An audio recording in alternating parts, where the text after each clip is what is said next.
नमस्कार साथियों। जैसा कि हम लोगों ने एक चर्चा करना तय किया था कि हम सब एक वीडियो में इस बात पे चर्चा करेंगे कि जो हमारी पीसीएस की परीक्षा है, यूपी पीसीएस की परीक्षा है, उसके साथ साथ एसीएफ और आरएफओ की जो परीक्षा होती है, कंबाइंड या दोनों, इन सब का संयुक्त एक प्रारंभिक परीक्षा होती है, और बीओ अभी हाल ही में होना है, और आरओ 2016 का पेपर होना है।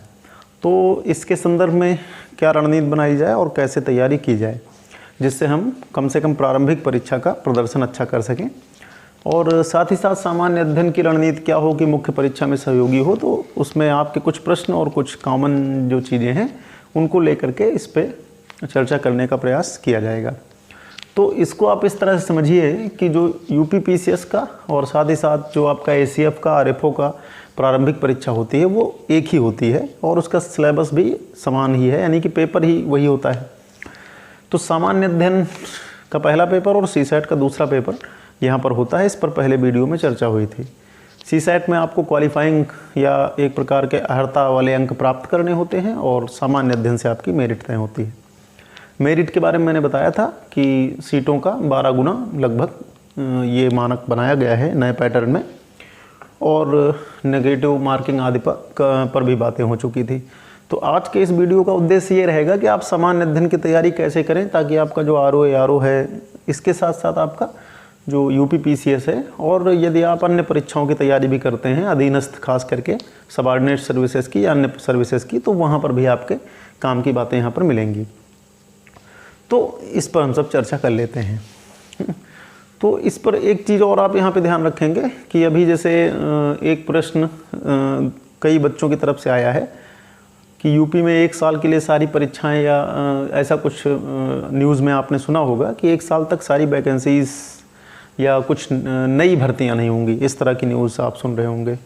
तो काफ़ी लोग बड़ा नकारात्मक हो जाते हैं। तो इसमें दो चीज़ आप स्पष्ट रूप से समझ लीजिए कि 2020 वैसे भी आप जान रहे हैं कि बहुत ख़राब जा रहा है, और आधा तो इसका समय लगभग आधा ना कहें तो 5 महीने तो बीत चुके हैं। तो व्यवहारिक तौर पे भी अगर हम सोचें, यानी कि अगर कोरोना से हम सब 2-3 महीने में अगर निपट भी लें, तो इस साल कम से कम नए विज्ञापन के चांस बहुत कम हैं। ये सरकार अगर ना भी कहे तो आप इसको समझ लीजिए। दूसरा यहाँ पे समझ लीजिए कि जो वैकेंसियाँ मैंने देखी हैं, जो वैकेंसियाँ नहीं निकाली जाएंगी वो बहुत सीमित मात्रा में हैं, लेकिन और नई वैकेंसीज़ नहीं होंगी, इस पर भी अभी सरकार का स्पष्ट कोई गाइडलाइन नहीं है। तीनों जो उनका विज्ञप्ति है उसमें खास करके उन पदों पर जहाँ पे काम चल सकता है उनको न भरने की बात की गई है। तो एक चीज़ तो व्यवहारिक है कि इस साल नई वैकेंसी आगे मिले, कब विज्ञापन हो, कब सब कुछ खुले, ये तो तय नहीं है। लेकिन इतना तो तय है कि यूपी पीसीएस 2020 का विज्ञापन आ चुका है, बीईओ का विज्ञापन आ चुका है, तो ये परीक्षाएं तो होंगी ही होंगी। आरओ 2016 की परीक्षाएं होंगी ही होंगी, मतलब कि जैसे ही स्थितियां नॉर्मल होंगी। तो आप यहाँ पर ध्यान रखेंगे यूपी पीसीएस 2020 और जो आपका आरओ का पेपर था 2016, इसके अलावा जो आपकी बीईओ या जिसको आप एसडीआई की परीक्षा कह रहे हो, ये 3 परीक्षाएं तो होनी ही होनी हैं। जैसे ही स्थितियाँ नॉर्मल होंगी आयोग ये 3 परीक्षाएं कराएगा। इसके अलावा जो विज्ञापन निकल चुके हैं अन्य सर्विसेज के भी, वो होंगे ही होंगे। तो ये मैं इसलिए बता रहा हूँ कि आप बिल्कुल बहुत नए हैं तो नकारात्मक हो जाइए, तैयारी करना बंद कर दीजिए। तो ये 3 परीक्षाएं तो कम से कम हमको देनी ही देनी है। इसके अलावा जो लोग 2019 का प्री क्लियर कर चुके हैं उनको मेंस भी देना है। 2019 पीसीएस का, यूपीएससी के भी इंटरव्यू हैं, उनको भी आपको देना है। तो व्यवहारिक तौर पे आप समझ सकते हैं कि ये साल खराब ही है। तो यदि इस साल कोई नया विज्ञापन न निकले तो इसमें बहुत आश्चर्य की बात नहीं है। लेकिन जो विज्ञापन आ चुके हैं वो तो पेपर होने ही होने, इसलिए आपको तैयारी अपनी जारी रखनी है, और नकारात्मकता से अगर दूर रह पाएँ तो ठीक ही है, नहीं तो फिर आपकी अपनी इच्छा है। तो अब हम सब चर्चा करते हैं अपने पेपर पे कि क्या क्या इसमें हो और कैसे तैयारी करें, बुक्स कैसे पढ़ें, आदि आदि। देखिए, सबसे पहले यहाँ पर समझेंगे कि जो उत्तर प्रदेश लोक सेवा आयोग है वो चाहे आरओ की परीक्षा कराए, चाहे बीओ का भी होना है और चाहे पीसीएस का, इसके सामान्य अध्ययन के पूछे जाने की अपनी एक प्रवृत्ति है। यहाँ पे मैं सामान्य अध्ययन पे इसलिए जोर दे रहा हूँ कि सीसेट के पेपर पे भी चर्चा हो जाएगी, लेकिन सबसे पहले हम सब सामान्य अध्ययन को समझते हैं, क्योंकि आपका मुख्य परीक्षा में शामिल होना इसी बात पर निर्भर करता है कि आप सामान्य अध्ययन के पेपर में कैसा प्रदर्शन करते हैं। सीसैट को खास करके पिछले जो इस 2019 का सीसैट था वो काफ़ी मतलब अलग टाइप का था, तो हल्के में तो नहीं लिया जा सकता, लेकिन वहाँ पर हिंदी है, इंग्लिश है, मैथ है, रीजनिंग है और कॉम्प्रिहेंसन है, तमाम प्रकार की कैटेगरी के सवाल आते हैं। तो अगर आप 4-5 कैटेगरी अच्छे से पकड़ लेते हैं, जैसे हिंदी, मैथ, रीजनिंग और इंग्लिश अगर आपकी अच्छी है, तो आप लगभग 40 से 50 सवाल यहाँ पे कर लेंगे आसानी से। तो सीसैट की रणनीति पे बहुत तो ध्यान, मतलब बहुत विशेष तो नहीं है, लेकिन उसको हल्के में भी नहीं लेना है। तो सबसे पहले हम सब बात करते हैं प्रारंभिक परीक्षा के बारे में कि कैसे इसकी तैयारी की जाए और कैसे अधिकतम अंक सुनिश्चित किए जाएँ। अधिकतम का मतलब है कि आपके इतने अंक आने चाहिए ताकि आप प्रारंभिक परीक्षा फेल ना हो। और दूसरा एक और चीज़ समझिए कि जो ये 12 गुना क्वालिफाई कराने का सिस्टम रखा गया है, इससे क्या होगा कि कट ऑफ चढ़ेगी।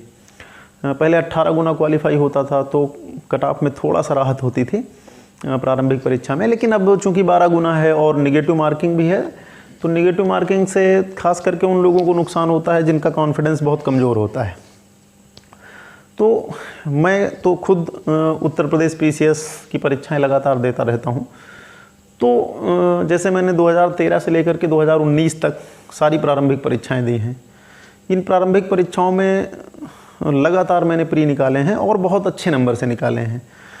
तो मैं कोशिश करूंगा कि मैं अपनी रणनीति आपके साथ साझा करूं, आपके काम आए। जैसे 2018 में मेरे 168 नंबर थे, फेसबुक पे मेरी मार्कशीट पड़ी होगी, आप चेक कर सकते हैं। 2016 में भी 164 के आसपास नंबर थे, वो भी फेसबुक पे पड़ी होगी।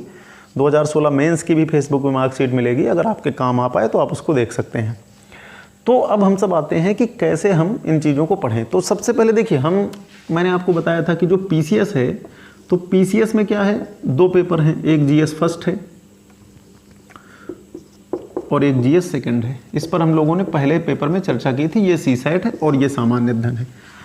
तो अभी मैं सीसैट को नहीं उठा रहा हूँ, मैं यहाँ पे आपसे बात करना चाहता हूँ कि जो पीसीएस का पेपर होगा उसमें जीएस फर्स्ट होगा, जिसमें 150 प्रश्न आएंगे सामान्य अध्ययन के, और अंक मैंने बताया था कि 200 अंक होंगे उसके लिए। तो अंक 200 हो 300 उससे क्या फ़र्क पड़ता है, 150 प्रश्न आपके सामने होंगे।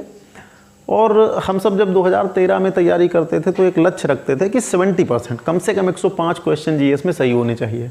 इससे कम आने का मतलब थोड़ा खतरा हम सब महसूस करते थे, तब सीसैट के नंबर भी जुड़ते थे। लेकिन अभी भी जैसे 2019 का जब प्री हुआ तो एक लक्ष्य था कि 105 से 10 के बीच में कम से कम क्वेश्चन होने चाहिए, इससे कम ना आए तो ठीक है। 70% जीएस में एक अच्छा स्कोर होता है जो आपको प्रारंभिक परीक्षा पास करा देगा। ये निश्चित तौर पे आप प्रारंभिक परीक्षा पास कर जाएंगे। तो यहाँ पे मैं दोनों यूपी पीसीएस प्री के 150 क्वेश्चन जो आते हैं जीएस के, साथ ही साथ देखिए जो आप बीओ का पेपर देंगे इसमें से 120 क्वेश्चन आने हैं और इसमें केवल एक ही पेपर होना है, यानी इसकी जो प्रारंभिक परीक्षा होगी उसमें एक ही पेपर होना है। 120 उसमें प्रश्न आएंगे, 300 अंक होंगे, उसमें मैथ रीजनिंग के भी क्वेश्चन शामिल रहेंगे। और जो आरओ होता है, तो आरओ का जो प्रारंभिक परीक्षा होती है उसमें भी 2 पेपर होते हैं, जिसमें से पहला जो पेपर होता है वो जीएस का होता है और जीएस के इसमें 140 क्वेश्चन आते हैं, और जो दूसरा पेपर होता है वो हिंदी होता है और हिंदी के इसमें 60 क्वेश्चन आते हैं। 60 क्वेश्चन में 6 अलग अलग टॉपिक होते हैं और हर टॉपिक से 10-10 नंबर के क्वेश्चन आते हैं।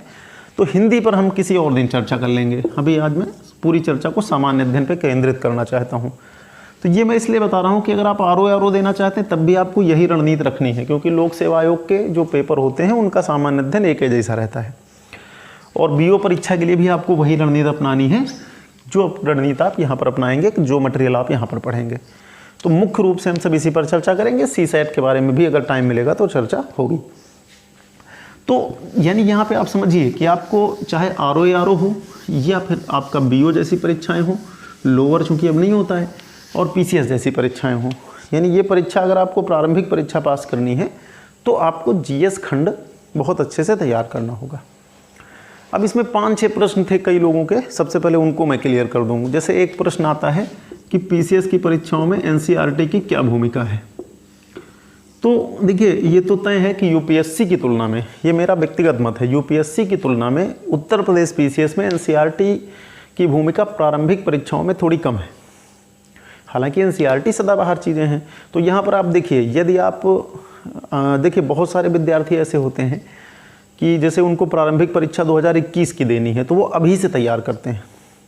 तो यदि आप सामान्य अध्ययन प्री कम मेन या प्री कम मेंस दोनों साथ लेकर के चलना चाहते हैं, यानी जो तीन पेपर सामान्य अध्ययन के हैं, चौथा एथिक्स का है, वो भी सामान्य अध्ययन से जुड़ेगा। तो यदि आप के पास टाइम है, आप 1 साल पहले तैयारी शुरू करते हैं, सही तरीका तो यही है कि आप प्री मेंस साथ लेकर के चलें। तो देखिए एनसीईआरटी आपको कभी ना कभी पढ़ना ही पड़ेगा, मुख्य परीक्षा के लिए तो पढ़ना ही पड़ेगा, प्रारंभिक परीक्षा में भी काफ़ी उपयोगी बातें एनसीईआरटी से निकल करके आती हैं। तो यदि आप एनसीईआरटी पढ़ लेते हैं तो आप अच्छी स्थिति में रहते हैं। तो मेरी सलाह है कि हाँ, लेकिन एक चीज़ है कि जैसे आप 2020 का प्री देना चाहते हो, बीओ का प्री देना चाहते हैं, समीक्षा अधिकारी का प्री देना चाहते हैं, समय बहुत कम है, तो ऐसी स्थिति में एनसीईआरटी में कुछ अपने हिसाब से आप जैसे 9th 10th 11th 12th में 3-4 एनसीईआरटी बहुत प्रासंगिक हैं, जैसे जियोग्राफी की कुछ अच्छी हैं और पर्यावरण से संबंधित हैं। इतिहास आदि में फिर आप एनसीईआरटी अभी अवॉइड कर सकते हैं अगर जल्दी प्रारंभिक परीक्षा हो। लेकिन एनसीईआरटी पढ़ने का सबसे अच्छा फ़ायदा होता है कि विषय की समझ आपकी अच्छी होती है, सीधे क्वेश्चन ज़रूरी नहीं कि आपको मिले, लेकिन विषय की समझ आपकी बहुत अच्छी हो जाएगी। तो आप एनसीईआरटी ज़रूर पढ़िए, और उसके लिए जैसे इतिहास खंड की एनसीईआरटी हैं, भूगोल खंड की एनसीईआरटी हैं, पर्यावरण और पारिस्थितिकी की हैं, इनको तो ज़रूर कम से कम पढ़िए। तो एनसीईआरटी के बारे में निश्चित तौर पे ये है कि इनको पढ़ना हमेशा फ़ायदे का सौदा रहता है, मुख्य परीक्षा के लिए भी और प्रारंभिक परीक्षा के लिए भी। हालांकि मैंने बताया कि यूपी पीसीएस में थोड़ी इनकी भूमिका कम है यूपीएससी की तुलना में, लेकिन फिर भी आप अपने हिसाब से इसको मैनेज कर सकते हैं। यदि प्री परीक्षा बहुत जल्दी हो तो आप इनको अवॉइड कर सकते हैं। अभी तक तो यही पैटर्न है कि आप एनसीईआरटी बिना पढ़े भी प्री पास कर लेते हैं, लेकिन अगर आप इनको पढ़ के जाएंगे तो और श्योर रहेंगे। तो पहला प्रश्न ये विचार करना था। दूसरा एक प्रश्न आता है, बहुत बच्चों ने पूछा कि क्या इसकी तैयारी के लिए कोचिंग की ज़रूरत है। तो देखिए कोचिंग की ज़रूरत समय परिस्थिति स्थिति के अनुसार होती है। जैसे मैंने कभी कोई कोचिंग नहीं की पीसीएस की परीक्षाओं के लिए, रायबरेली शहर में रह करके खुद पढ़ाई की, न प्रारंभिक परीक्षा न मुख्य परीक्षा, ना ही मैं किसी कोचिंग के कभी मॉक इंटरव्यू में ही शामिल हुआ हूँ। मैंने कोई मॉक इंटरव्यू नहीं दिया किसी कोचिंग का, मैंने कभी आंसर राइटिंग सेशन नहीं लिखे, ना मैंने कोई प्रारंभिक परीक्षा का मॉक टेस्ट दिया। यहाँ तक कि मैंने आज तक जो है किसी कोचिंग के सेंटर पे जाकर के मॉक टेस्ट नहीं दिया। पढ़ाता ज़रूर हूँ मैं, लेकिन कोचिंग की भूमिका अपनी होती है। देखिए कोचिंग का ये मतलब है कि बहुत सारे लोग जो कोचिंग नहीं कर पाते हैं तो उनको कहीं ना कहीं ऐसा लगता है कि उन्होंने शायद कोचिंग की होती तो बड़ा अच्छा परिणाम आता। कुछ लोग कोचिंग करके पछताते हैं, कहते हैं कि फलानी कोचिंग ने हमारा बड़ा समय बर्बाद कर दिया। तो आपको कोचिंग करनी है नहीं करनी है, ये आपका व्यक्तिगत फैसला है। देखिए कोचिंग का मतलब ये हुआ कि यदि आपको लगता है कि कोई आपको जो जानकारी है, देखिए जानकारी तो आप खुद अर्जित कर लेंगे। हालांकि ये होता है कि अगर कोई अनुभवी व्यक्ति, ट्रेंड व्यक्ति आपको तैयार करता है तो वो क्या करेगा कि कम समय में आपको ज़्यादा जानकारी और ज़्यादा अनुभव मिलेगा। सेल्फ पढ़ने में बहुत संघर्ष करना पड़ता है, जैसे मैंने बहुत संघर्ष किया तब जा कर के कहीं सिलेक्शन मिला। तो कोचिंग की भूमिका होती भी है, नहीं भी होती है। अगर मैं कोचिंग कहूँगा कि आपको करनी चाहिए तो आपको ऐसा लगेगा ये टीचर हैं तो बताएंगे ही बताएंगे। अगर मैं कहूँगा नहीं करनी चाहिए तो फिर उसका भी कुछ नज़रिया कोचिंग वाले सोच सकते हैं कि या कोई नकारात्मक अर्थ ले सकता है, सकारात्मक ले सकता है। देखिए जिसको सिलेक्शन लेना होता है उसको इस बात से फ़र्क नहीं पड़ता है कि उसको कोचिंग मिली है कि नहीं मिली है। अगर वो आदमी या उस मनुष्य के अंदर जिज्ञासा है, क्षमता है, अपनी क्षमता के अनुसार वो, देखिए क्षमता भी होनी बहुत ज़रूरी है। आप जो कार्य करने जा रहे हैं उसके लायक आपके अंदर पोटेंशियल है, फिर उस पोटेंशियल का प्रयोग करना पड़ता है। कई बार पोटेंशियल कम होता है तो आप मेहनत के दम पे सफल होते हैं। कोचिंग के बारे में मेरा यही मानना है कि यदि आप कोचिंग करना है तो एक बार ज़रूर कर लीजिए, यदि आपके आसपास कोई अच्छी कोचिंग हो। लेकिन जैसे कोई बच्चा नौकरी में है, एक प्रश्न आया था कि जॉब वाले कैसे तैयारी करें, जो लोग नौकरी में हैं तो कोचिंग नहीं कर सकते। तो देखिए ऑनलाइन प्लेटफॉर्म पे, मैं भी ऑनलाइन ही आपको बता रहा हूँ, बहुत सारे अच्छे अच्छे नामी गिरामी टीचर के क्लासेस रहते हैं, रणनीतियाँ रहती हैं, आप उनको देखिए। टॉपर्स के बहुत सारे इंटरव्यू रहते हैं। कुछ टॉपर्स बहुत ईमानदारी से अपनी बातें बताते हैं, कुछ लोग थोड़ा सा सिलेक्शन के बाद बहुत ज़्यादा ही कुछ मतलब अतिरिक्त चीज़ें बता देते हैं। तो आप अपने विवेक से तय कर लीजिए कि आपको, अगर कोचिंग आप नहीं कर सकते हैं तो फिर कोई इसके लिए इशू नहीं है कि जो कोचिंग करता है केवल उसी का सिलेक्शन होता है।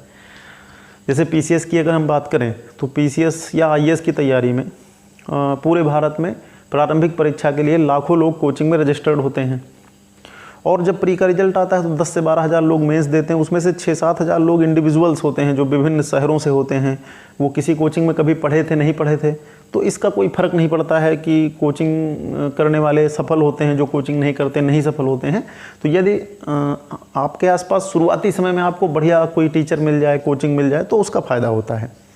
लेकिन अगर ये नहीं भी है तो आप ऑनलाइन स्रोत का प्रयोग करके और अपनी रणनीति को बना करके खुद तैयारी कर सकते हैं। नौकरी वालों के लिए देखिए एक फंडा है, जैसे कुछ लोगों ने पूछा कि नौकरी करते हुए या जॉब करते हुए कैसे पढ़ाई की जाए।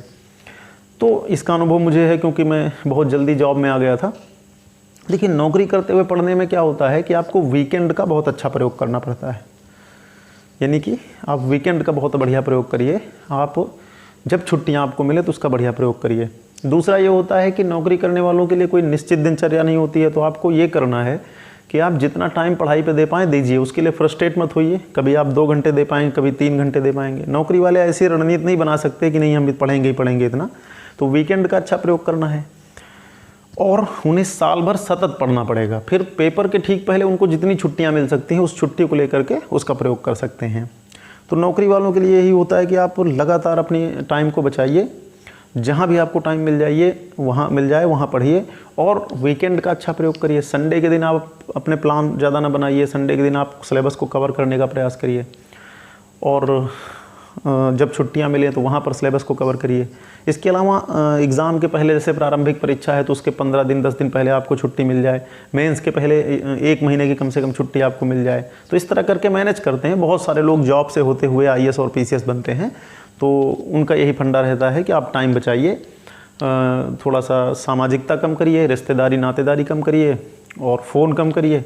इसके साथ साथ वीकेंड का अच्छा प्रयोग करिए। और एक चीज़ और है, जैसा कि हमारे सीनियर आशीष भैया भी बताते हैं कि आप अपने काम को टालना सीखिए। मतलब अगर आप नौकरी करते हैं तो आपके पास ठीक ठाक पैसे होते हैं, तो आप छोटे छोटे काम में मत उलझिए, उसके लिए आप थोड़े पैसे पे कर दीजिए और वो काम किसी और से करवा लीजिए ताकि आपका समय बच जाए। जैसे घर में अगर आप बाहर शहर में रहते हैं तो कपड़ा धोना या घर के काम के लिए आप काम करने वाले के लिए करने वाला रख सकते हैं। छोटी छोटी चीज़ों में मत उलझिए कि हर जगह आप स्वयं पहुंचिए, तो अपना टाइम बचाने का प्रयास करिए।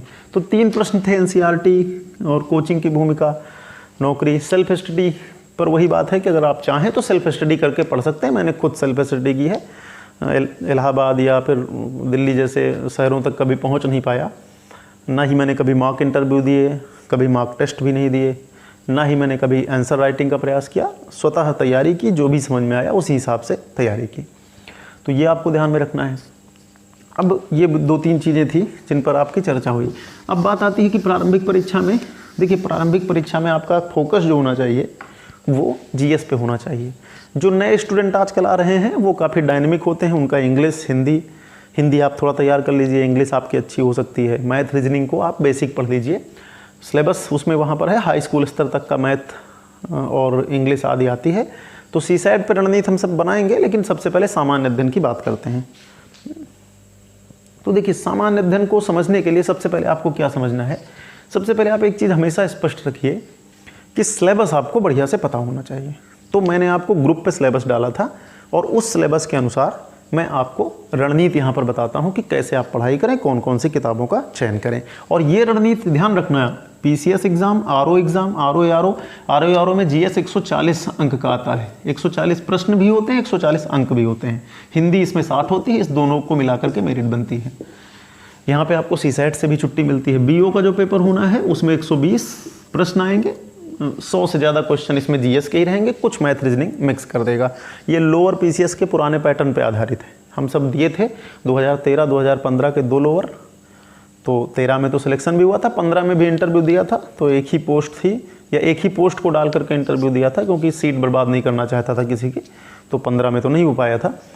तो पहले लोअर का एक पैटर्न था, उसमें 120 क्वेश्चन का प्री हुआ करता था, कुछ वैसा ही पैटर्न BO का है। तो ये रणनीति तीनों जगह काम आएगी, आप ध्यान रखना। तो सामान्य अध्ययन की तैयारी कैसे की जाए, किस तरह से प्रारंभिक परीक्षा को क्लियर किया जाए, ये मैं आपको बताने का प्रयास यहाँ पे करता हूँ और उसके लिए क्या क्या स्रोत पढ़े। सबसे पहले देखिए UP PCS के जो भी पेपर होते हैं उसमें एक चीज़ है करंट अफेयर्स। तो करंट अफेयर्स वहाँ पे नहीं लिखा हुआ है, सिलेबस में आपने देखा होगा लिखा होगा कि राष्ट्रीय और अंतर्राष्ट्रीय महत्व की समसामयिक घटनाएं, इस तरह से करके लिखा हुआ है। इसका सरल मतलब आप करंट अफेयर्स से लगाते हैं। पीसीएस के जो एग्ज़ाम होते हैं, जितने भी एग्ज़ाम हुए हैं, 150 क्वेश्चन में से लगभग 30 क्वेश्चन के आसपास करंट अफेयर्स का रहता है। ये आप प्रत्यक्ष मान सकते हैं। जैसे 2019 का पेपर आज मैं थोड़ा डिस्कस करके आपको बताऊंगा, और अभी तक जितने पेपर हुए हैं, 13 से मैं लगातार पेपर दे रहा हूँ, उसके पहले के भी पेपर मैंने सॉल्व किए हैं, तो करंट अफेयर्स कभी भी बहुत कठिन नहीं आया है। जैसे इस बार एक मिथक था 2019 में कि करंट अफेयर्स बहुत कठिन आ गया, बहुत मतलब जो है ज़्यादा कठिन आ गया या यूपीएससी जैसा आ गया, ऐसा कुछ नहीं। मैं आपको बताने का प्रयास करता हूँ कि करंट अफेयर्स कैसे आता है, तो इसको मैं आपको बताता हूँ।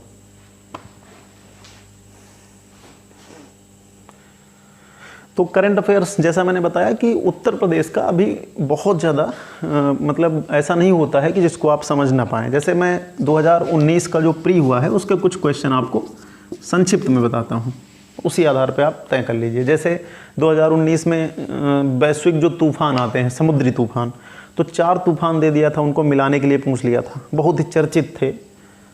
इसी तरीके से 4 हस्तियां दे दी थी, उनका संबंध मिलाना था कि वो किससे संबंधित थे, उसमें ग्रेटा थुनबर्ग जैसे नाम थे। एक क्वेश्चन आया था नीति आयोग का नवाचार सूचकांक, उसमें प्रथम स्थान किसका है। इसी तरीके से राजीव गांधी खेल रत्न विजेता जो दीपा मलिक हमारी हैं, उनसे संबंधित क्वेश्चन आ गया था, और कि वो किस खेल से संबंधित हैं। इसके अलावा मतलब क्वेश्चन है मेरे पास, जैसे एक आ गया था कि आईएसए का मुख्यालय कहाँ पे है। बुकर प्राइज से आ गया था कि गर्ल, वुमेन, अदर के लेखक या लेखिका कौन है। 30-35 क्वेश्चन है। अभी मैं क्या करूँगा कि बीच बीच में आपको एक साल के पेपर हल कराऊंगा, तो वहाँ पे और क्लियर बता दूंगा। मैं इतना कहना चाहता हूँ यहाँ पे कि मैंने 6-7-8 क्वेश्चन इसलिए बताए कि करंट अफेयर्स जो है उत्तर प्रदेश का, वो बहुत ज़्यादा अतिरिक्त ऐसा नहीं है कि जिसको कवर नहीं किया जा सकता। यदि आप इस पर ठीक ठाक या 1-1.5 घंटे की मेहनत करते हैं रोज़, तो आपका बहुत अच्छा तैयार होगा। अब इसमें 2 रणनीतियाँ हैं। देखिए, करंट अफेयर्स के लिए मैं आपको सलाह दूंगा कि एक तो आप प्रतियोगिता दर्पण जरूर पढ़िए। ये बुक यूपी पीसीएस के लिए मैं हमेशा बेहतर मानता हूँ। ये जो मैगजीन है, इसको मैं हमेशा बेहतर मानता हूँ। पत्रिकाएं तो बहुत सारी हैं, लेकिन यूपी पीसीएस के लिए ये अच्छी है। इसके साथ आप योजना जरूर जोड़ लीजिए। देखिए, योजना जोड़ने से क्या फ़ायदा होता है कि योजना जोड़ने से एक तो मुख्य परीक्षा के लायक आपकी तैयारी होती रहती है। योजना जब आप शुरू में पढ़ेंगे तो आपको हो सकता है कि दिक्कत हो। जैसे इस बार कुछ क्वेश्चन सीधे योजना से आए थे करंट अफेयर्स के, वो दर्पण में भी मिल जाएंगे। जैसे एक ग्रामीण स्वच्छता रणनीति आ गई थी, एक ध्रुव कार्यक्रम आ गया था, इस तरह के क्वेश्चन योजना से आए थे इस बार। और यदि आप थोड़ा पुराने हैं और मुख्य परीक्षा को दिमाग में रखते हुए, यानी कि आपको ऐसा लगता है कि सामान्य अध्ययन को, देखिए करंट 2 प्रकार का होता है। एक जो सीधा करंट होता है कि मतलब फलाने खिलाड़ी किससे संबंधित हैं, पीवी सिंधु ने किसको हरा करके बैडमिंटन प्रतियोगिता जीती थी, एक क्वेश्चन इसमें आया था। तो ऐसे क्वेश्चन मुख्य परीक्षा में आपके लिए कोई उपयोग नहीं रखते हैं, कोई महत्व नहीं रखते हैं।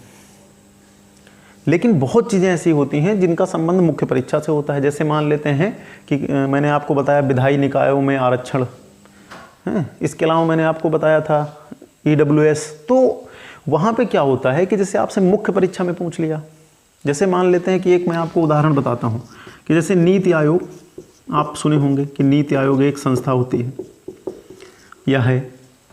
अब नीति आयोग से क्वेश्चन बन सकता है कि नीति आयोग का गठन कब हुआ था प्रारंभिक परीक्षा में, नीति आयोग के अध्यक्ष, उपाध्यक्ष, उसके कार्य। अब जैसे मुख्य परीक्षा में एक क्वेश्चन आया था 2018 पीसीएस के मेंस में कि नीति आयोग की, नवगठित नीति आयोग की संरचना को बताइए और उसका उद्देश्य बताइए। तो जीएस पढ़ते समय, करंट पढ़ते समय इस बात को जरूर दिमाग में आप रखिए कि करंट अफेयर्स 2 प्रकार से आपको पढ़ना है। एक वो जो सिर्फ प्री में काम आएगा, और एक ऐसा भी होगा जो मुख्य परीक्षा में आपके काम आएगा। तो यदि आप मुख्य परीक्षा को दिमाग में रखते हैं तो इन तीनों का आप मिश्रण बनाइए। विजन कोचिंग की पत्रिका उनके ऐप पर निःशुल्क मिल जाती है, हिंदी और इंग्लिश दोनों में। योजना की आदत आपको आज नहीं कल डालनी ही पड़ेगी, तो आप इसको पढ़िए, क्योंकि प्री निकालने के बाद मेंस तो देना ही देना है आपको। ऐसा तो हो नहीं सकता कि आप प्री केवल निकालने के बाद ख़त्म हो गई। तो करंट अफेयर्स के लिए मैं 3 पत्रिकाएँ सजेस्ट करूँगा कि इन 3 पत्रिकाओं को, इनमें से विजन का थोड़ा विश्लेषणात्मक दृष्टिकोण होगा, दर्पण, योजना। शुरू में आपको लग सकता है कि इतना सारा मटेरियल हम तैयार करें, तो आप पहले आप प्रतियोगिता दर्पण और योजना से शुरू कर सकते हैं। विजन पढ़ना मैं हमेशा मानता हूँ कि ये मुख्य परीक्षा के लिए बहुत बढ़िया है। तो इसलिए इन 3 में से आप 2 या पहले दर्पण तो से आप शुरू कर लीजिए अगर बहुत नए हो तो, फिर योजना को ऐड करिए, फिर विजन पत्रिका को ऐड कर लीजिए। 3 सफिशिएंट हैं। बहुत लोग दृष्टि भी पढ़ते हैं, हम सब दृष्टि को भी देखते हैं, रिव्यू करते हैं कि उसमें क्या क्या मटेरियल है, तो दृष्टि की पत्रिका भी निकलती है, लेकिन फिर बहुत ज़्यादा हो जाएगा। तो पहले आप दर्पण योजना से शुरू कर सकते हैं। विजन को कुछ दिन आप अगर ना पढ़ना चाहें तो ना पढ़ें।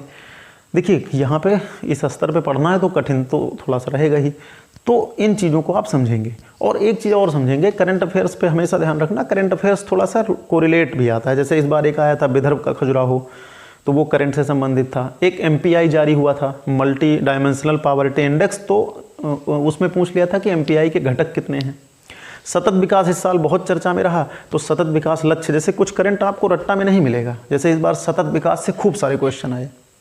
अब आप सोचिए कि सतत विकास रट करके केवल आप करंट के क्वेश्चन हल कर लेंगे, बिल्कुल नहीं। सतत विकास को व्यापक तौर पे जो, जैसे इस बार 10 से 15 क्वेश्चन अप्रत्यक्ष तौर पे सतत विकास से जुड़े रहे।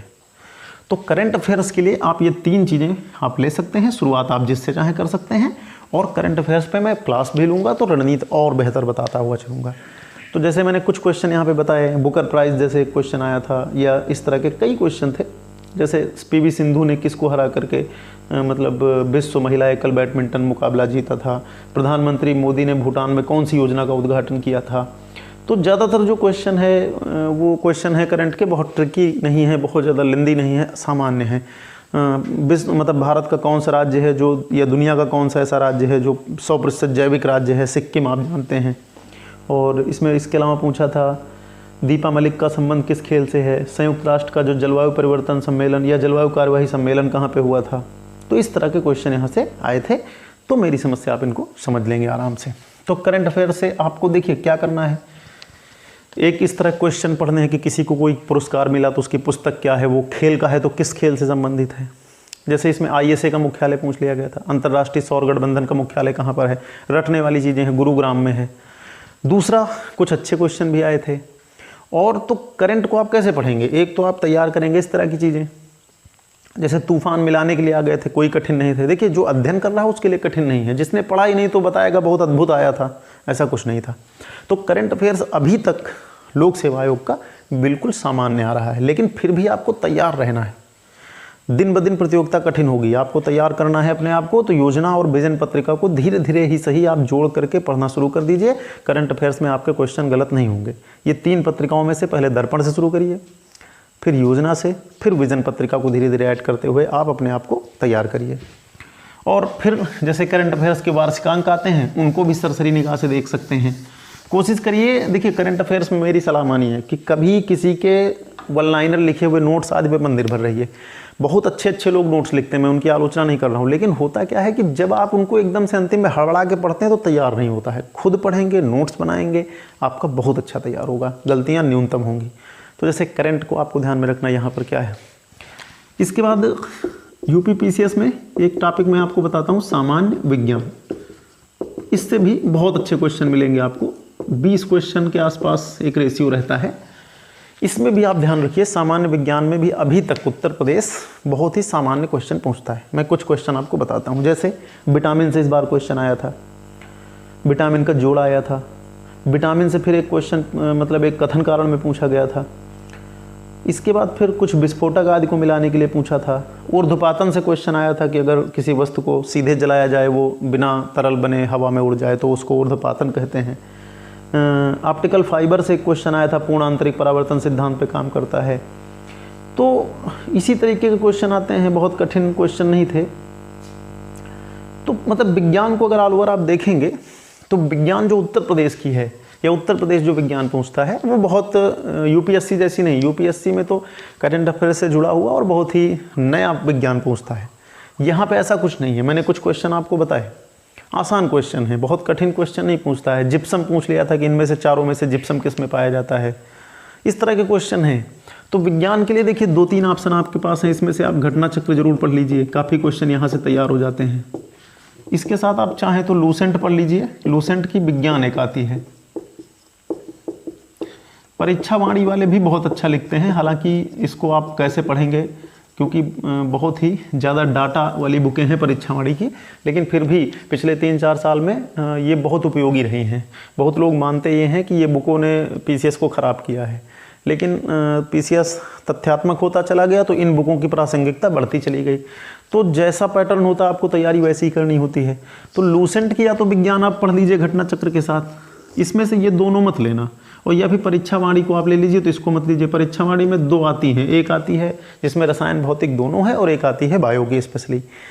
इनके फिक्स टॉपिक होते हैं, वहीं से क्वेश्चन पूछते हैं। लेकिन आप टेक को भी थोड़ा तैयार कर लीजिए, मेंस में आपका सिलेबस है साइंस और टेक, तो उसके लिए आप तैयार कर लीजिए। जैसे करंट में आप पढ़ते ही रहते हैं, इसरो की सारी गतिविधियाँ, इसरो के रॉकेट हैं, इसके अलावा जो नई नई चीज़ें आती हैं, जैसे मान लेते हैं कि आर्टिफिशियल इंटेलिजेंस है, क्वांटम से संबंधित कुछ चीज़ें हैं, कंप्यूटर से संबंधित चीज़ें हैं, तो उनको भी तैयार रखिए। लेकिन विज्ञान बहुत ही सामान्य आती है, मैं आपको यही बताऊंगा कि आप इस पे ये करिए। करंट अफेयर से भी जोड़ते रहिए, करंट का विज्ञान बड़ा कम पूछता है। तो कुछ क्वेश्चन मैंने आपको बताए कि कैसे यहाँ पे आते हैं। तो विज्ञान में जैसा मैंने बताया, इसके अलावा देखिए कुछ और क्वेश्चन मैं आपको बताता हूँ। जैसे इसमें एक पूछ लिया था कि निम्न में से किस में कैल्शियम विद्यमान रहता है।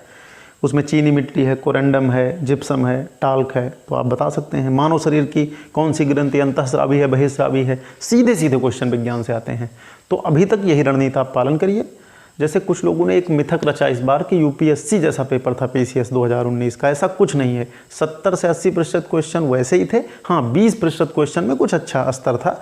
तो 2017 का जो पीसीएस का प्री था इससे भी कठिन था। मैं तो लगातार दे रहा हूँ, मुझे इस बारे में ठीक ठाक अनुभव है। तो 17 में इससे भी कठिन पेपर आया था, और मैं सभी पेपर लगातार पास किया हूँ। प्रारंभिक परीक्षा 19 की भी मेंस देना है मुझे।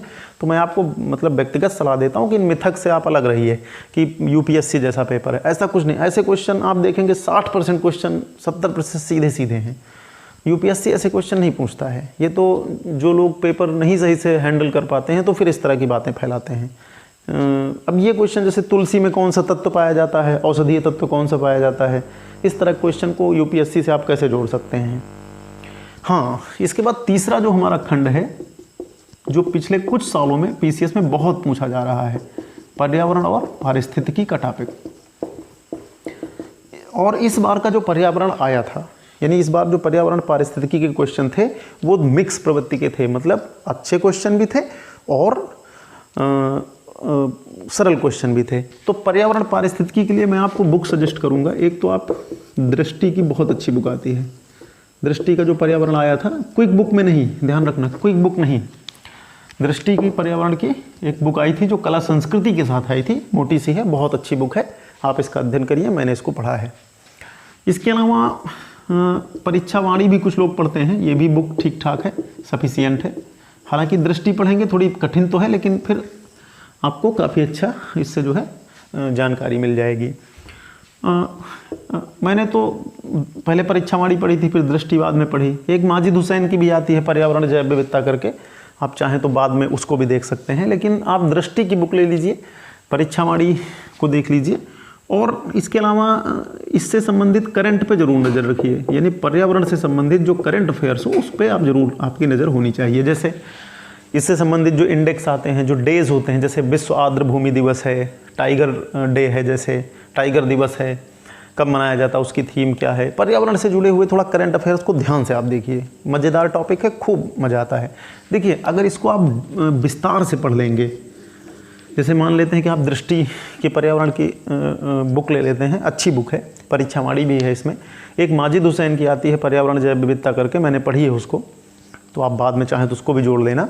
लेकिन फिलहाल अभी 1 या 2 बुक से ही शुरू करिए। इससे जुड़ा हुआ करंट अफेयर्स जरूर आप तैयार रखिए। जैसे पर्यावरण से जुड़े हुए इंडेक्स हैं, पर्यावरणीय सम्मेलन हैं, जैसे कोप होते रहते हैं। तो पर्यावरण डायनेमिक प्रकार का सब्जेक्ट है। कुछ क्वेश्चन मैं आपको इसके बताता हूँ। जैसे एक क्वेश्चन इसका इस बार आया था जो बड़ा परंपरागत टाइप का है कि वायु प्रदूषण के सूचक कौन होते हैं, तो आप जानते हैं, आप बता देंगे, लाइकेन होते हैं। लेकिन कुछ बहुत अच्छे क्वेश्चन आए थे पर्यावरण से, जैसे सतत विकास पर्यावरण से ही जुड़ता है, तो सतत विकास से सस्टेनेबल डेवलपमेंट से बहुत सारे क्वेश्चन आए थे। अब जैसे इसमें सुपोषण से इस बार क्वेश्चन आया था, जो यूट्रोफिकेशन होता है, बहुत अच्छा क्वेश्चन मुझे लगा। सुपोषण का मतलब होता है कि जब किसी पानी में या जल में बहुत सारा जो है प्रदूषण हो जाता है, तो वहाँ पे खास करके मतलब जैसे शैवाल और आदि की वृद्धि हो जाती है और अन्य जीवों के लिए वहाँ पे खतरा उत्पन्न होता है। इसके अलावा जैसे इसमें पर्यावरण से जुड़े हुए क्वेश्चन काफ़ी अच्छे थे। इसके अलावा जैसे कौन सा कथन गलत है, मतलब 4 स्टेटमेंट दे दिया कौन सा गलत है, ऐसा क्वेश्चन भी आया था। इसके अलावा इसमें जैसे शाकनाशक एक क्वेश्चन है, इसको पर्यावरण से जोड़ सकते हैं। धान के खेतों से निकलने वाली गैस है, ISA का मुख्यालय है। कौन सा भारत का राज्य है जो 100% सौर ऊर्जा से संचालित हो चुका है। तो देखिए पर्यावरण को अभी मैं पेपर हल कराऊंगा तो विस्तार दूंगा। पर्यावरण अच्छा आ रहा है UP PCS में, और पर्यावरण का एक फ़ायदा है, पर्यावरण को यदि आप बेहतर तरीके से पढ़ेंगे तो इसका एक निबंध हमेशा मिलता है आपको, और मुख्य परीक्षा में इससे हमेशा क्वेश्चन मिलने ही मिलने हैं। तो पर्यावरण को आप थोड़ा विस्तार से पढ़िए। एक काम और करिए, पर्यावरण पढ़ते समय जब भी आपको इससे संबंधित लेख कहीं पर मिले करंट अफेयर्स में, उनको ज़रूर पढ़िए। इससे आपका निबंध भी तैयार होगा और साथ ही साथ पर्यावरण तैयार होगा। फिर अभी जब मैं जो विषय पढ़ाऊंगा इस बार, तो मैं शुरू करने से पहले उसकी पूरी रणनीति भी बता दूंगा। तो पर्यावरण को आपको ध्यान में रखना है कि पर्यावरण में क्या क्या चीज़ें होती हैं, कौन कौन सी चीज़ें आपको पढ़नी हैं।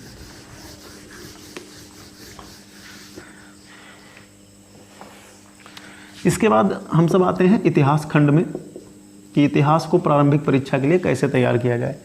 देखिए जो हमारा UP PCS है, यहाँ पे हर भाग से क्वेश्चन बनते हैं। आधुनिक भारत से भी बनते हैं, मध्यकाल से भी बनते हैं, और प्राचीन भारत से भी बनते हैं। तीनों भाग से यहाँ से क्वेश्चन आते हैं। और मुख्य परीक्षा की अगर हम बात करें तो मुख्य परीक्षा में हमारा आधुनिक भारत और स्वतंत्रता आंदोलन और आज़ादी के बाद का भारत भी शामिल है। तो उसके लिए रणनीति थोड़ी सी चेंज करनी पड़ेगी। तो जैसे प्राचीन भारत है, फिर एक है आपका मध्यकालीन भारत, और एक है आपका आधुनिक भारत। जैसे इस बार मध्यकालीन भारत से बहुत अच्छे अच्छे क्वेश्चन आए थे। अगर हम इन तीनों को मिला लें तो 20 के आसपास या 20 से कुछ अधिक क्वेश्चन इस बार भी रहे होंगे। तो क्वेश्चन ढूंढने में तो बहुत टाइम चला जाएगा, नहीं तो मैं आपको ज़रूर बताता। फिलहाल मैं अभी इस पर ज़्यादा बात नहीं करूँगा, मैं सीधे सीधे आपको बताता हूँ। देखिए यहाँ पे जैसे प्राचीन भारत की अगर हम बात करें तो प्राचीन भारत से क्वेश्चन बनते रहे हैं। कला संस्कृति से बन जाते हैं, वंश से बन जाते हैं, कार्य से बन जाते हैं, प्रशासनिक शब्दावलियाँ बन जाते हैं। तो प्राचीन भारत, मध्यकालीन भारत और आधुनिक भारत। देखिए PCS में जब आप प्राचीन भारत और मध्यकालीन भारत पढ़िए तो वंश के साथ साथ ध्यान रखना वहाँ उस वंश का प्रशासन, उसकी कला, संस्कृति, निर्माण को बहुत ध्यान से पढ़ना। जैसे इस बार मनसबदारी से क्वेश्चन आया था, एकता व्यवस्था से क्वेश्चन आया था, शेर शाह अकबर की मुद्रा व्यवस्था से संबंधित क्वेश्चन आया था। जब मैं पेपर हल कराऊंगा तो विस्तार से आपको बताऊंगा। तो प्राचीन भारत देखिए ये मुख्य परीक्षा में आपके काम नहीं आने वाला है। मुख्य परीक्षा का सिलेबस है कला और संस्कृति। UPSC में क्या होता है कि प्रारंभिक परीक्षा में ही कला संस्कृति के बहुत अच्छे क्वेश्चन आते हैं। PCS में अभी तक ऐसा नहीं है, तो इसलिए लोग इसको अवॉइड कर देते हैं। तो प्राचीन भारत के लिए जो मैंने बुक पढ़ी थी वो SK पांडे की पढ़ी थी, और SK पांडे पर्याप्त है मेरी समझ से। बहुत मोटी बुक पे आप यहाँ पे मत जाइए, SK पांडे को पढ़ लीजिए। और फिर NCERT मैं इसलिए कह रहा हूँ कि टाइम मिले तो आप पढ़ डालिए, थोड़ा कॉन्सेप्ट अच्छे आपके हो जाएंगे। तो SK पांडे पढ़ सकते हैं। कुछ लोग KC श्रीवास्तव बताते हैं, KC श्रीवास्तव मुख्य मतलब जिनका ऑप्शनल हो वो पढ़ें, बहुत मोटी बुक है, आप परेशान हो जाएंगे। SK पांडे आप देख लीजिए, पिछले साल के सारे पेपर देख लीजिए। देखिए पिछले साल के सारे पेपर देखते रहिए आप सब, घटना चक्र आप जरूर देख लीजिए, उससे आपको आइडिया मिल जाएगा। मध्यकालीन भारत में बहुत अच्छी अच्छी बुकें हैं, लेकिन जो इनकी अप्रोच है, सूचनात्मक अप्रोच है, इसमें एक तो SK पांडे की बुक आपको उपलब्ध है। एक बुक बहुत अच्छी है, मुझे अच्छी लगती है। एक हमारे आपने सुना होगा फेसबुक आदि मंचों से, एक सौरभ चौबे सर हैं, उनकी बुक मैं पढ़ा हूँ। तो सौरभ चौबे की बुक, जो सौरभ चौबे सर की बुक है वो ठीक ठाक है। मतलब इसमें क्या है कि अप्रोच खास करके वो TGT PGT के लिए लिखते हैं, नेट के लिए लिखते हैं, और PCS में भी वैसे ही क्वेश्चन आते हैं। तो इन दोनों में से आप एक कोई लेना, दोनों मत लेना, कोई एक लेना। और ध्यान रखना मध्यकालीन भारत में मुख्य रूप से आपको क्या क्या पढ़ना है। आप सल्तनत पढ़िए, आप मुगल काल पूरा पढ़िए, और ख़ास करके उसका प्रशासन, उसकी कला, संस्कृति, संगीत, ये चीज़ ज़्यादा ध्यान से पढ़ना। राजा से बहुत कम क्वेश्चन आते हैं, अकबर गद्दी पर कब बैठा था, इससे बहुत कम आते हैं। ज़्यादातर कला संस्कृति व्यवस्था, जैसे अकबर ने मनसबदारी व्यवस्था शुरू की या किसी ने जो भी व्यवस्था शुरू की, कला से क्वेश्चन आते हैं, संस्कृति से आते हैं, नृत्य से आते हैं, मुद्रा व्यवस्था से आते हैं, तो उसको पढ़ना है। और मध्यकाल में 3-4 बड़े वंश और हैं, विजयनगर साम्राज्य है, बहमनी साम्राज्य है, जौनपुर की कल्चर है। तो क्वेश्चन ले करके मैं जब व्याख्या करूंगा तो और क्लियर होगा। आधुनिक भारत में आपके पास कई सारे ऑप्शन हैं। एक है आपकी स्पेक्ट्रम, यहाँ पर भी एस के पांडे को आप देख सकते हैं। अगर आपको देखना हो स्पेक्ट्रम तो बहुत अच्छी बुक है, आपके मेंस में भी काम आएगी। और बिपिन चंद्रा को भी अगर आप चाहें तो पढ़ सकते हैं। यदि आप बिपिन चंद्र को पहले से ही पढ़े रहेंगे तो मुख्य परीक्षा में आपको खूब आनंद आएगा। तो 3 बुकें हैं, इनमें से आप सबसे पहले तो मैं कहूँगा कि आप एस के पांडे को एक बार देख डालिए, फिर स्पेक्ट्रम पे जाइए। बिपिन चंद्र की 2 बुकें आप ले लेना, बाद में आपके काम आएंगी। एक तो इनका जो स्वतंत्रता आंदोलन है और एक इनका आज़ादी के बाद का भारत है। तो ये बुकें आप पढ़ सकते हैं। इनमें से एक एक पहले आप पढ़िए, या तो तीनों एस के पांडे ले लीजिए। आधुनिक भारत के लिए जैसे प्राचीन भारत में भी सौरभ चौबे सर की बुक है, लेकिन बहुत डाटा है। अगर आपको बहुत सारी सूचनाएं इकट्ठी करनी हो तो प्राचीन भारत में भी सौरभ चौबे सर की बुक देख सकते हैं। मध्यकालीन भारत में इसके पांडे पर्याप्त है मेरी समझ से। और एनसीईआरटी बाद में आप मुख्य परीक्षा के अप्रोच से पढ़ लेना, कला संस्कृति के अप्रोच से पढ़ लेना मुख्य परीक्षा के लिहाज से। तो ये इतिहास को आप देख लेना। तो इतिहास खंड आपका हो गया। इसके बाद फिर भूगोल खंड आपका आता है प्रारंभिक परीक्षा में। देखिए भूगोल से बहुत अच्छे क्वेश्चन बनते हैं। तो भूगोल में तो मैं आपको यही सलाह दूंगा कि यूपीएससी की तुलना में यहाँ का भूगोल थोड़ा ट्रिकी कम होता है। मैप वहाँ पे बहुत पूछता है, यहाँ पे मैप की भूमिका थोड़ी कम है, लेकिन फिर भी मैप आप पढ़िए। तो भूगोल में आप जैसे पढ़ सकते हैं, एक तो आप जानते हैं कि महेश बर्णवाल बहुत लोकप्रिय हैं। इनकी एक बुक आती है महेश बर्णवाल समग्र करके, ये बुक इनकी बहुत चर्चित रही है, अच्छी बुक भी है, ये पढ़ सकते हैं। बहुत सारे लोग क्या करते हैं कि माजिद हुसैन को पढ़ते हैं। माजिद हुसैन की बुक मुख्य परीक्षा के अप्रोच से लिखी गई है। यदि आप तो ऑप्शनल भूगोल है तो फिर आपको बताने की कोई ज़रूरत है नहीं, माजिद हुसैन आप पढ़ सकते हैं। लेकिन अगर आपका ऑप्शनल नहीं है तो आप ये पढ़िए, इसके साथ आप एटलस जोड़िए। और इसके अलावा अगर आपको ये सफिशिएंट ना लगे तो फिर भारत भूगोल के, हाँ इसमें ध्यान रखना महेश बर्णवाल समग्र में विश्व भूगोल भारत भूगोल दोनों है, एटलस जोड़ लीजिए। अगर आप थोड़ा शौकीन प्रवृत्ति के हैं और पत्रिका भी पढ़ना चाहते हैं तो एक पत्रिका आती है भूगोल और आप, इसको भी आप पढ़ सकते हैं। हालांकि ये मुख्य परीक्षा देने के लिए बहुत उपयोगी है, लेकिन इसमें अच्छे आंकड़े आपको मिल सकते हैं। तो ये बुक महेश बर्णवाल तो आप ले ही लीजिए। एटलस अगर आपको ज़्यादा मतलब आपका ऑप्शनल नहीं है भूगोल, तो अगर आप 3 चीज़ें जोड़ लीजिए तो आपका काम हो जाएगा। मतलब महेश बर्णवाल, एटलस और एनसीईआरटी, इससे आपका काम हो जाएगा। लेकिन अगर आपको और विस्तृत पढ़ना है तो माजिद हुसैन, भूगोल और आप जैसी चीज़ें पढ़िए। खास करके जो उत्तर प्रदेश पीसीएस में भूगोल आता है वहाँ पे जैसे वही आता है मुख्य रूप से, जैसे जनजातियाँ, वैश्विक जनजातियाँ हैं, घास के मैदान से क्वेश्चन बन जाते हैं। जैसे इस बार भी शायद जनजातियों से एक क्वेश्चन बना था भारत। तो अगर क्वेश्चन देखे जाएं तो कुछ क्वेश्चन से आपको आइडिया मिलेगा। चलिए जो वो चर्चा होगी तो मैं आपको बताऊंगा, अभी इसको छोड़ देते नहीं, वीडियो बहुत लंबा होगा। अभी मैं आपको हर एक विषय को पढ़ाने के पहले या एक एक विषय पर रणनीति डाल दूंगा, वो छोटे छोटे वीडियो में बना दूंगा। तो जैसे मतलब जनजातियों से क्वेश्चन आते हैं, विश्व की प्रमुख जनजातियाँ हैं। इसके अलावा जैसे भारत की जनजातियाँ हैं, भारत के भूगोल को आप खूब ध्यान से देखिए, नदियाँ और यहाँ की जनजातियाँ, यहाँ का जो है भौगोलिक संरचना है, पर्वत है, पठार है। तो आप जब पढ़ेंगे तो आइडिया धीरे धीरे आपको लगेगा। इसमें भूगोल चर्चा यही है कि आप बुक कौन सी पढ़ें। तो भूगोल में आप जैसे महेश बर्णवाल को ले लीजिए, एटलस ले लीजिए, एनसीईआरटी ले लीजिए, आपका काम हो जाएगा। मुख्य अगर आपका भूगोल वैकल्पिक है तो फिर तो आप मास्टर हैं उसके, उसमें आपको क्या बताना है। तो पर्यावरण, पारिस्थितिकी, करंट अफेयर्स, ये इतिहास, भूगोल, ये बड़े खंड हो गए। अब जैसे इसमें एक चीज़ आती है कि आपको उत्तर प्रदेश भी पढ़ना है और एक आपका अर्थव्यवस्था आपको पढ़नी है। जनगणना आपको अलग से देखनी है। जैसे जनगणना आपको देखनी, चाहे आप भूगोल में पढ़िए चाहे इकोनॉमिक्स में पढ़ लीजिए। तो देखिए उत्तर प्रदेश बहुत लोग, जैसे उत्तर प्रदेश में क्या रहा है कि राज्य के जो स्टेट पीएससी होते हैं वो अपने प्रदेश से संबंधित क्वेश्चन को पूछते हैं और सिलेबस में शामिल भी है। यदि आपका सिलेबस आप देखेंगे तो उसमें शामिल है। अब जैसे कुछ लोग कहते हैं कि उत्तर प्रदेश पूछता ही नहीं है, पिछली बार 19 में प्रश्न नहीं पूछे गए, बच्चों ने खूब सारा विरोध किया।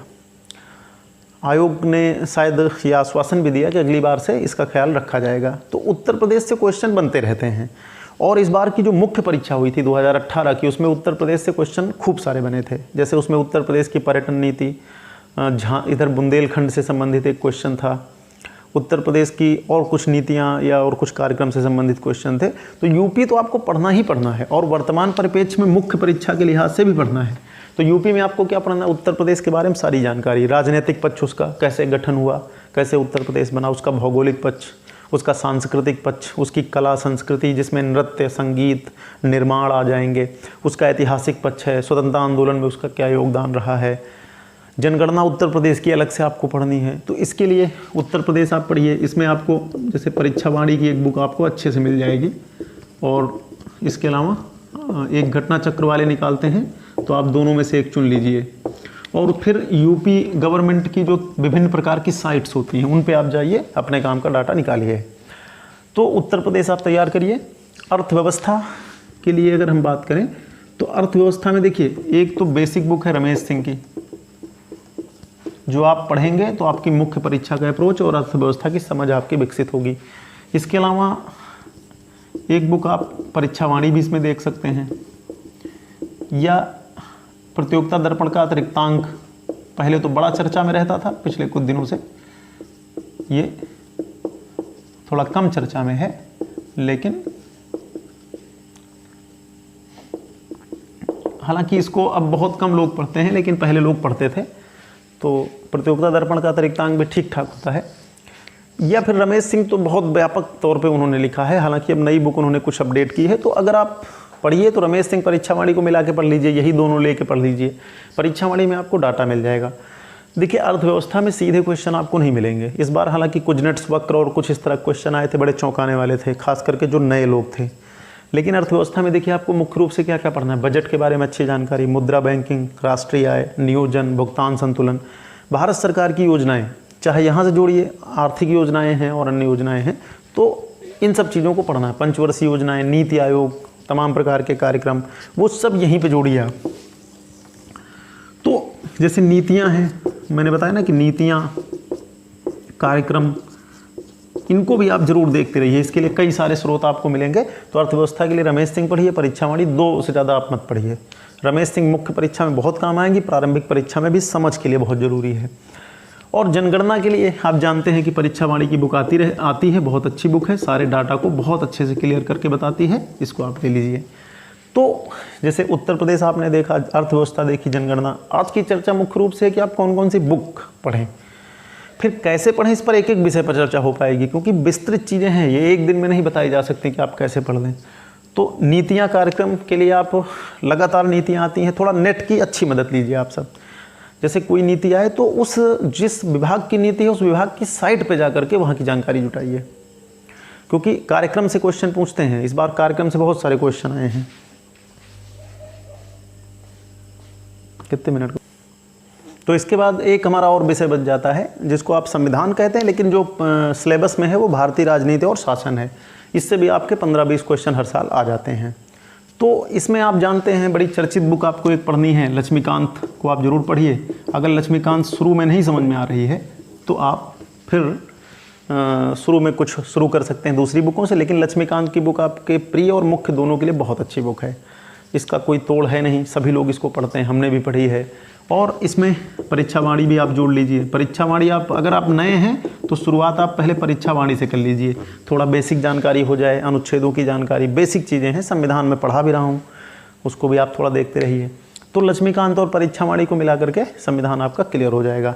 और फिर मुख्य परीक्षा की अप्रोच बनाने के लिए बाद में NCERT को जोड़ लेना।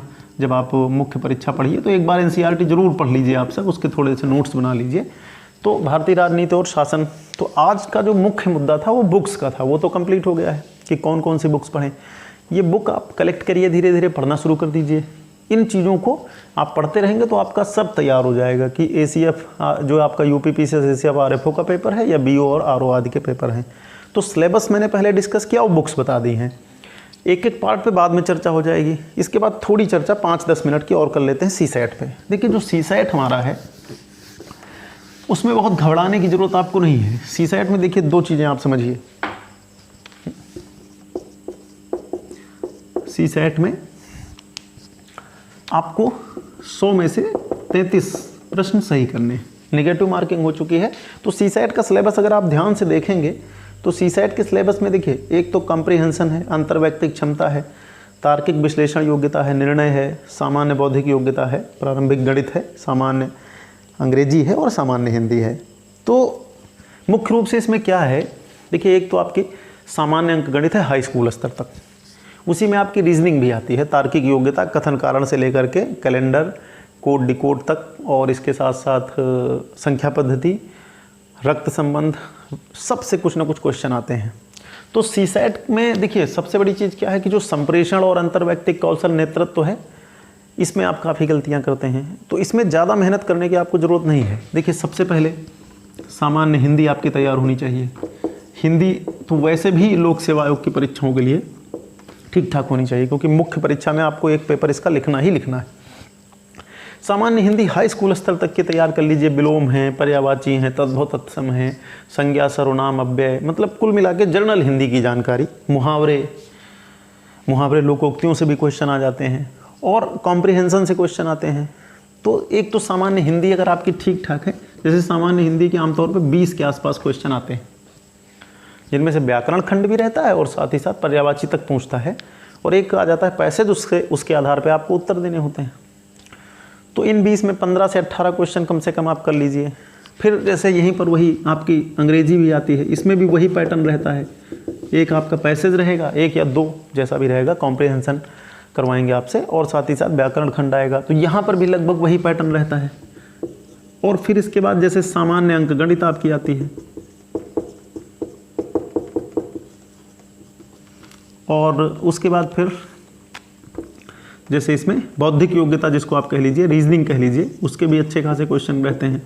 तो मेरा अपना मानना है कि इन सबको अगर मिला लिया जाए, हिंदी, अंग्रेजी, गणित, और तो इन सबको मिला करके एक मोटा मोटा 50 से 60 क्वेश्चन रहते हैं, और इन्हीं में आपको कोशिश करिए कि 40 से 45 क्वेश्चन आपके 50 क्वेश्चन सही हो जाएं, क्योंकि आप बहुत टाइम देंगे संप्रेषण आदि पे तो काफ़ी आप नुकसान में रहेंगे। हाँ, जब हम सब पहले देते थे, जब इसके नंबर जुड़ते थे तो खूब मेहनत की जाती थी, क्योंकि वहाँ पे यह था कि इसमें भी 150 या 140-50 नंबर लाए जाएं। लेकिन आप क्वालिफाई करना है तो क्वालिफाई की अपनी रणनीति आप बना लीजिए। जैसे आप अंग्रेजी में 20 में 15-18, हिंदी में 15-18 कर लीजिए, आपका काम यहीं पर हो जाएगा। सामान्य अंक गणित आपकी तैयार होनी चाहिए। इसमें एक चीज़ और आपको ध्यान में रखना है, जब आप सामान्य अंक गणित पढ़ना तो थोड़ी सी सांख्यिकी पढ़ लेना। इसमें जैसे मीन मीडियन मोड, खास करके मीन मीडियन मोड जरूर तैयार कर लेना। सांख्यिकी से भी 2-4 क्वेश्चन डाल देता है, बहुलक निकालने के लिए, माध्यिका निकालने के लिए, माध्य निकालने के लिए। बौद्धिक योग्यता में जैसे रक्त संबंध से क्वेश्चन आना ही आना है, कैलेंडर से आना है, एक त्रिभुज गिनवाते हैं आपसे, उसका क्वेश्चन आना ही आना है इनका, और कुछ आपके कथन कारण से क्वेश्चन आने ही आने हैं। और इसके बाद फिर संप्रेषण है। इसके लिए सीसैट के लिए एक दृष्टि की अच्छी खासी बुक आती है, दृष्टि वालों ने एक अच्छी बुक निकाली है सीसैट। एक बार इसको इसलिए पढ़ दीजिए कि ताकि संप्रेषण के कुछ रटे रटाए क्वेश्चन, जैसे संप्रेषण क्या होता है, कितने प्रकार होते हैं, मतलब बेसिक चीज़ जानिए। संप्रेषण में मान लो 50 क्वेश्चन या 40 क्वेश्चन आते हैं तो 15-20 तो आपको आने चाहिए। तो रणनीति इस तरह से बनाइए कि सामान्य हिंदी, अंग्रेजी, सामान्य अंक गणित, बौद्धिक योग्यता, सांख्यिकी थोड़ी बहुत आपकी तैयार रहे। देखो सीसैट को हल्के में भी नहीं लेना है और बहुत इस पर टेंशन भी नहीं लेनी है। कुछ लोग बहुत डरते हैं सीसैट से, तो टेंशन नहीं लेनी है, लेकिन हल्के में भी नहीं लेना है। तो इसको आप जैसे एग्ज़ाम जब 1-2 महीने बचे तो लगातार आप थोड़ा सा गणित लगा लीजिए, थोड़ी हिंदी, अंग्रेजी, डायनेमिक रहिए। ये नहीं कि केवल जीएस का रट्टा मारते हैं, इतिहास में बाबर अकबर ही पढ़ते हैं, इसमें कुछ नहीं जानते आप। जो अच्छे स्टूडेंट होते हैं वो भागते नहीं हैं। जब सीसैट आया था तो बड़ा हंगामा हिंदी पट्टी में हो गया था।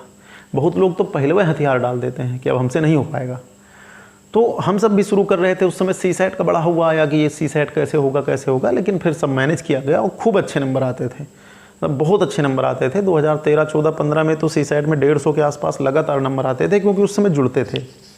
फिर जब क्वालिफाइंग नेचर का हुआ सीसैट, शायद 16 से हुआ था मुझे याद है, तो 16, 17, 18 में भी सीसैट पे बहुत मेहनत नहीं की गई, जीएस पे ही ज़्यादा फोकस किया गया। तो सीसैट को मतलब मैंने बताया, देखिए मेरी जो रणनीति सीसैट में थी पहले तो नेगेटिव मार्किंग नहीं होती थी 18 के पहले, तो सवाल तो सारे करने होते थे, लेकिन फिर भी ये रणनीति होती थी कि हिंदी में गलत नहीं करने हैं, अंक गणित, रीजनिंग, कि क्वेश्चन गलत नहीं करने हैं, इंग्लिश में भी कॉम्प्रिहेंशन नहीं गलत करना है, सामान्य ग्रामर नहीं है, 2-4 गलत होंगे जाने दीजिए। संप्रेषण भी ठीक ठाक पढ़ा गया था उस समय। लेकिन अगर आप इतना भी तैयार कर लीजिए अच्छे से, हिंदी, सामान्य अंग्रेजी, गणित, बौद्धिक योग्यता और सांख्यिकी, तो 50 से 60 क्वेश्चन यहाँ से मिल जाएंगे। और यहाँ पे आपको कोशिश करनी है कि 45 से 50 के बीच आपके बिल्कुल सही हों। मतलब मान लेते हैं कि आप लगभग 60 के आसपास क्वेश्चन अटेम्प्ट करते हैं और इसमें से आपके 45 भी सही होते हैं, तो 15 गलत हो जाएंगे, तो फिर आप फेल होने के कैटेगरी में आ जाएंगे। या फेल नहीं भी होंगे तो 15, देखिए 45 आपके सही होते हैं, 15 आपके गलत होते हैं, तो 5 चले जाएंगे, तो यहाँ पर भी आप बच जाएंगे 40, यानी कि आपके कट कोट के नंबर 40 बचेंगे, क्योंकि 1/3 चले जाएंगे आपके। तो ठीक है, मतलब ये है कि 60 क्वेश्चन अगर आप अटेम्प्ट करिए तो आप इस तरह से अटेम्प्ट करिए कि इसमें लगभग 50 के आसपास आपके सही हों। बहुत घटेंगे तो 45 तक आएंगे, और 15 भी गलत आपके हो गए तो आप लगभग 45 पे बने रहेंगे। मतलब ये भी नहीं करना है कि हम 45 क्वेश्चन अटेम्प्ट करेंगे केवल, या 42 करेंगे, पता लगा उसमें 6 गलत हो गए, फिर आप शंका में आ गए। जैसे इस बार कुछ बच्चे हमारे जानने वाले ऐसे थे जो सीसेट में गड़बड़ किए, तो इस बार का सीसेट तो बड़ा अद्भुत टाइप का था, हम भी एक बार चौंक गए थे, लेकिन मैनेज किया जा सकता है, कोई दिक्कत नहीं है। तो सीसेट का ये मामला हो गया। अब एक लास्ट चीज़ और डिस्कस कर लेते हैं, जैसे निगेटिव मार्किंग का क्या प्रभाव पड़ता है। देखिए, निगेटिव मार्किंग का एक हवा होता है। निगेटिव मार्किंग आने के बाद मैंने 2 पेपर दिए हैं लोक सेवा आयोग के, एक समीक्षा अधिकारी 2017 और एक ये 2018। दोनों में मेरे नंबर बहुत अच्छे आए हैं। जैसे मैं अपने मार्क्स बताता हूँ, उसकी मार्कशीट आपको FB पे मिल जाएगी, आप देख सकते हैं। जैसे RO में अगर मुझे याद होगा तो मेरे 154 नंबर थे 200 में, निगेटिव मार्किंग के बाद, शायद इतने ही थे। और PCS जो 2018 का प्री था, उसमें मेरे नंबर थे 168/200। तो मैं ये इसलिए बता रहा हूँ कि निगेटिव मार्किंग का क्या फ़र्क पड़ता है। देखिए, निगेटिव मार्किंग एक प्रकार का मतलब थोड़ा सा मनोवैज्ञानिक पहलू है। यदि आपकी तैयारी अच्छी है तो निगेटिव मार्किंग बहुत ज़्यादा आपको प्रभावित नहीं करती है। निगेटिव मार्किंग मैं इसलिए आपको बता रहा हूँ कि इसमें बहुत डरना नहीं है, आपको इसको मैनेज करना सीखना है। जैसे मान लेते हैं कि 150 नंबर का क्वेश्चन आता है, ये 150 प्रश्न आते हैं GS में, और उसमें से आपको लगभग आप 85 से 90 क्वेश्चन में बिल्कुल श्योर हैं कि मतलब ये हमारे गलत नहीं है। देखिए, कोई व्यक्ति जितने क्वेश्चन करता है उतना श्योर नहीं होता कि नहीं हम, जैसे मेरे नंबर इतने आए 126 या 27 जो भी क्वेश्चन सही रहे, तो मेरे 126 मुझे एग्जैक्ट आते थे, ऐसा नहीं है, अनुमान लगता है, तरीके होते हैं कई प्रकार के। तो जैसे मान लेते हैं 150 में आपको 85 से 90 एग्जैक्ट आते हैं, तो आप सोचिए कि हम 90 अटेम्प्ट कर लें, बाकी में हम डरें निगेटिव मार्किंग को लेकर के, तो ऐसा कुछ नहीं। जैसे मान लेते हैं कि मैं एक रणनीति आपको बताता हूँ, जैसे 150 GS के क्वेश्चन आपको हल करने हैं, इसमें से 80 क्वेश्चन मान लेते हैं ऐसे हैं जिसमें से आप श्योर हैं, तो आप यहाँ पे तो अटेम्प्ट करेंगे ही करेंगे। जैसे 40 क्वेश्चन ऐसे हैं जिनमें से आप लगता है कि आप श्योर तो हैं, लेकिन कुछ क्वेश्चन में दिक्कत है, तो मान लेते हैं ये अटेम्प्ट करते हैं आप इसमें से, और इसमें से आपके मान लेते हैं इसमें 5 गलत होते हैं, क्योंकि कुछ गलत तो हो ही जाएंगे। आप 40 यहाँ पे जिनमें आप थोड़े से कम श्योर हैं उनको करते हैं, यहाँ आपके 10 गलत हो गए, तो 120 में आपके 15 गलत हो गए, आप 105 पे हैं। आप 5 कट गए तो आप कितने पर आ गए, 100 पे आ गए। अगर आप इसके बाद भी 10-15 क्वेश्चन और अटेम्प्ट कर लेते हैं, मान लेते हैं आपने 15 ऐसे क्वेश्चन और अटेम्प्ट किए जिनमें से आप एकदम तो श्योर नहीं थे, लेकिन आप 50% तक श्योर थे। अब इसमें से मान लेते हैं आपके 7 सही होते हैं, 8 गलत हो जाते हैं, या हम मान लेते हैं कि 6 सही होते हैं, 9 गलत हो जाते हैं, तब भी आपके 3 ही क्वेश्चन जाएंगे, तो इसमें 3 और जुड़ेंगे, आप 103 पे आएंगे। कहने का मतलब यही है कि यदि आपकी तैयारी अच्छी है तो नेगेटिव मार्किंग का कोई फ़र्क बहुत नहीं पड़ता है। और नेगेटिव मार्किंग को दिमाग में इतना नहीं बैठा लेना है कि आप 80 क्वेश्चन 90 क्वेश्चन करने के बाद आपके हाथ पांव फूलने लग जाएं, क्योंकि कट ऑफ तो 100 नंबर के आसपास 97, 98, 100 इस तरह से ही रहेगी, पद कम होंगे तो और बढ़ जाएगी। तो नेगेटिव मार्किंग को बहुत दिमाग में नहीं लाना है। प्रश्न हल करते समय आपको ध्यान रखना है कि जो आपको प्रश्न आते हैं एग्जैक्ट, सबसे पहले उनको कर लीजिए, जिनमें आपको थोड़ी शंका उनको करिए। शंका का मतलब ये होता है कि कई बार कथन कारण में आप श्योर हैं कि ए होगा, लेकिन आपको थोड़ा सा लगता है कि पता नहीं ए है या नहीं है, तो वहाँ ए के साथ आप जाइए। ये नहीं कि नेगेटिव मार्किंग के चक्कर में आप ऐसे क्वेश्चन अटेम्प्ट करना भूल जाइए या ऐसे क्वेश्चन अटेम्प्ट ना करिए जो आपको संभावित तरीके से पता है लेकिन आप डर के मारे नहीं कर पा रहे हैं। कई बार उसका डर क्वेश्चन गलत कराता है, तो नेगेटिव मार्किंग पे आपको बहुत परेशान होने की ज़रूरत नहीं है। तो मेरी समझ से ये जो चर्चा हुई है आपके लिए उपयोगी होगी और इसको आप देखेंगे और यदि इसके बाद भी कोई दिक्कत आती है तो आप बताना, उस पर हम सब चर्चा करेंगे। और फिर विषयवार चर्चा, हम जब विषय पढ़ाएंगे तो इस बार एक काम करेंगे कि विषय जब कोई शुरू करेंगे तो उसके पहले सारी चर्चा, सारे क्वेश्चन की प्रवृत्ति, 2-3 साल के पेपर आपको हल करके हम बताएंगे। तो इसको आप ध्यान रखिए। चलिए फिर मिलते हैं।